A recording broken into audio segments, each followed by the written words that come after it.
వరుస పరాజయాలతో సతమతమవుతున్న తరుణంలో యంగ్ టైగర్ ఎన్టీఆర్కు టెంపర్ చిత్రం ఒక గొప్ప ఊరటనిచ్చింది. పూరి జగన్నాథ్ దర్శకత్వంలో వచ్చిన ఈ సినిమాతో తారక్ మళ్లీ విజయాల బాట పట్టారు. ఆ తర్వాత ఆయన వెనుదిరిగి చూసుకోవాల్సిన అవసరం రాలేదు. నాన్నకు ప్రేమతో, జైలవకుశ వంటి చిత్రాలు కమర్షియల్గా ఆశించిన స్థాయిలో భారీ లాభాలను తెచ్చిపెట్టకపోయినా వాటిని ఫెయిల్యూర్లని మాత్రం చెప్పలేం. ఇక ఆపై వచ్చిన జనతా గ్యారేజ్, అరవింద సమేత, ఆర్ఆర్ఆర్, ఇంకా దేవర వంటి సినిమాలు బాక్సాఫీస్ వద్ద ఘన విజయాలను నమోదు చేశాయి. ముఖ్యంగా గతేడాది విడుదలైన దేవర మిశ్రమ స్పందన వచ్చినప్పటికీ భారీ వసూళ్లను సాధించి తారక్ స్టామినాను నిరూపించింది.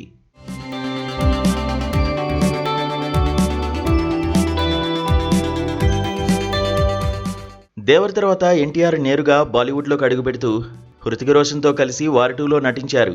యష్ రాజ్ ఫిల్మ్స్ నిర్మించిన ఈ చిత్రంపై భారీ అంచనాలు ఉన్నప్పటికీ ఫలితం మాత్రం ఆశించినట్లుగా రాలేదు. తెలుగు రాష్ట్రాల్లో ఈ సినిమా పంపిణీ బాధ్యతలను సితారా ఎంటర్టైన్మెంట్స్ అధినేత నాగవంశీ తీసుకున్నారు.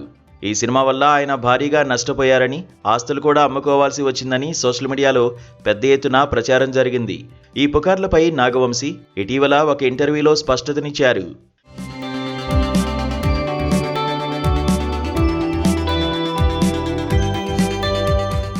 ఇంటర్వ్యూలో నాగవంశీ మాట్లాడుతూ వార్ 2ను అంతకు కొన్నానని, ఇంత నష్టపోయానని ఏవేవో రూమర్లు వచ్చాయి. నిజానికి వార్ 2 సినిమాను నేను కొన్నది జీఎస్టీ కాకుండా 68 కోట్ల రూపాయలకు. యష్ రాజ్ వాళ్ళు రిలీజ్కు ముందే జీఎస్టీ ఇచ్చేశారు. ఈ సినిమా 35 కోట్ల నుంచి 45 కోట్ల మధ్య షేర్ చేసింది.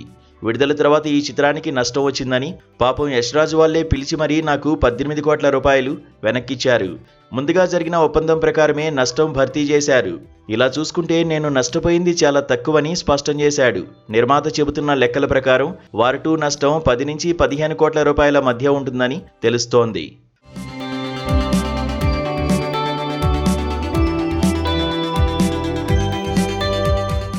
అదే ఇంటర్వ్యూలో నాగవంశీ సినిమాల వసూళ్ల ప్రచారంపై కీలక వ్యాఖ్యలు చేశారు. పోస్టర్ల మీద 300 కోట్లు, 500 కోట్లు అని వేయడం వల్ల ప్రేక్షకుల్లో తప్పుడు సంకేతాలు వెళ్తున్నాయని ఆయన అభిప్రాయపడ్డారు. అంత డబ్బు నిర్మాతకే వస్తుందని జనం భావిస్తున్నారని, మరి అంత లాభాలు వస్తున్నప్పుడు టికెట్ రేట్లు ఎందుకు పెంచుతున్నారని ప్రశ్నిస్తున్నారని ఆయన పేర్కొన్నారు. అందుకే ఇకపై కలెక్షన్ల ప్రకటనలు మానుకోవాలని సూచించారు. ప్రస్తుతం ఎన్టీఆర్ ప్రశాంత్ నీల్ దర్శకత్వంలో తన తదుపరి చిత్రం షూటింగ్లో బిజీగా ఉన్నారు. ఈ భారీ యాక్షన్ చిత్రాన్ని ఈ ఏడాది ఆఖరికల్లా విడుదల చేయాలని మేకర్స్ భావిస్తున్నారు.